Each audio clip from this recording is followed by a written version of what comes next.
and wants to do everything she can to help elect Senator Obama. Please welcome her.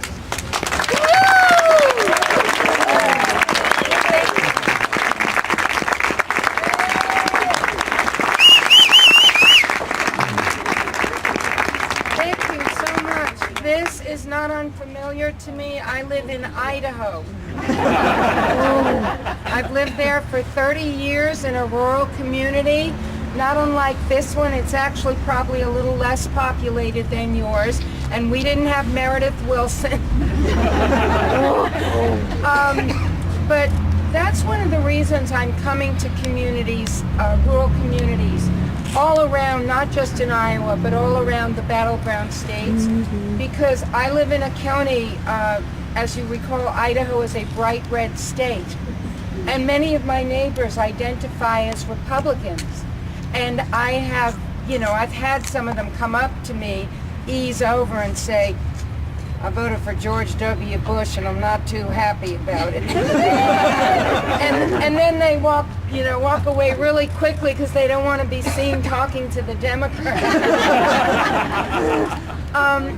The thing is that I've learned from my neighbors that it's important, and I know many of you are volunteering already, so you know this when you run into people, but we all have friends and neighbors, or maybe some of you folks here today are undecided, independent, Republican. And I say to my neighbors, I respect that you identify as a Republican.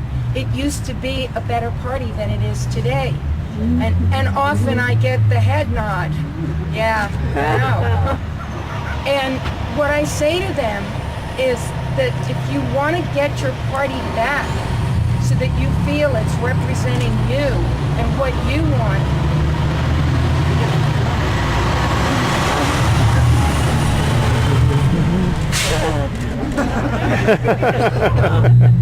That the thing to do is vote for Democrats. That will send a message to the Republican Party that they have gone astray. So I encourage you, when you talk to your friends and neighbors who are Republican, be respectful. It's really important to understand that we all come from a place where something is meaningful to us. And recognize if they are thinking about making some kind of a change, that it's a big leap. It's a huge leap. Ask them to have the courage to make that leap for their children. And speaking of their children, how inspired are we by how inspired our children are by Barack Obama?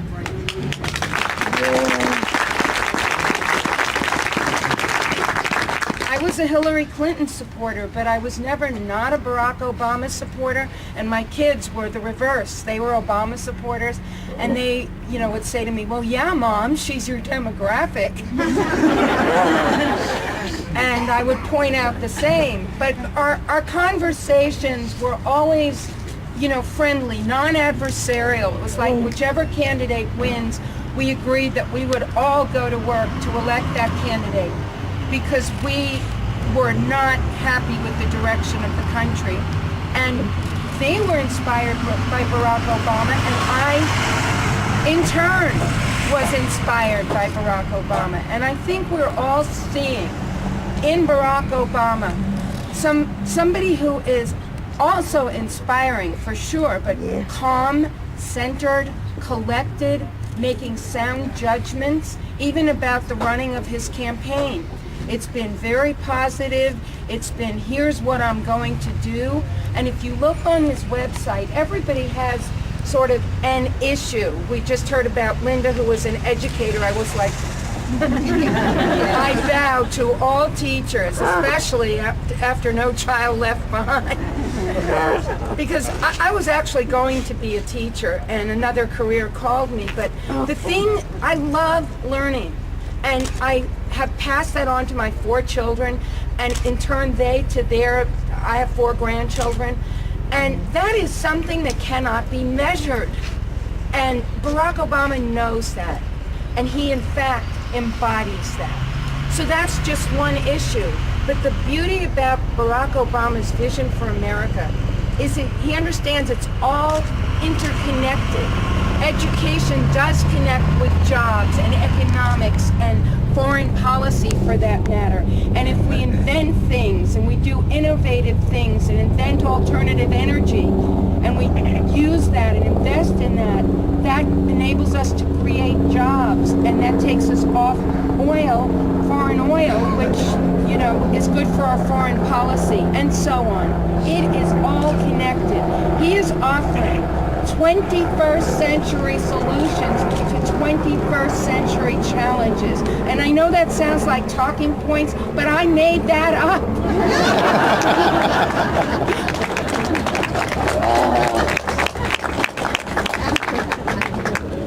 Really, all of it, none of this is talking points. All of this is from my heart. And I'm traveling around, and I know many of you are volunteering because our country is not in great shape.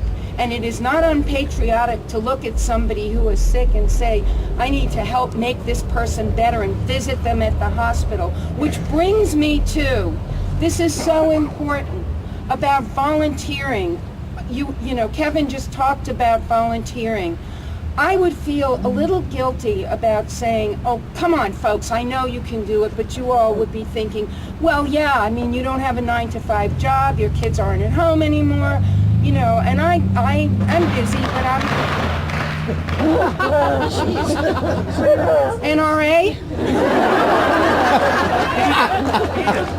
That's pretty good. By the way, for the record, you'll be very surprised probably to know that I'm a gun owner and I support responsible hunting. So, but I'm talking about asking you to volunteer. I'm speaking because I've seen in Ohio, I met an emergency room doctor who is a single mother who's busier than she is, and she has found the time. She comes in twice a week to do phone banking, and she goes out canvassing for a few hours on the weekend. And that's important enough to her that she's doing that. So I'm asking all of you, really, please, please make the time. We have a sick family member, if you will, our country. And we need to be there for our country. And we need to elect Barack Obama and Joe Biden and down the ticket, your members of Congress, your senator.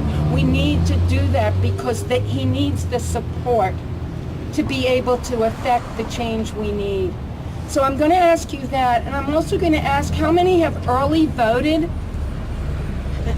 Excellent. Those of you that have know this already. Those of you that have not, I encourage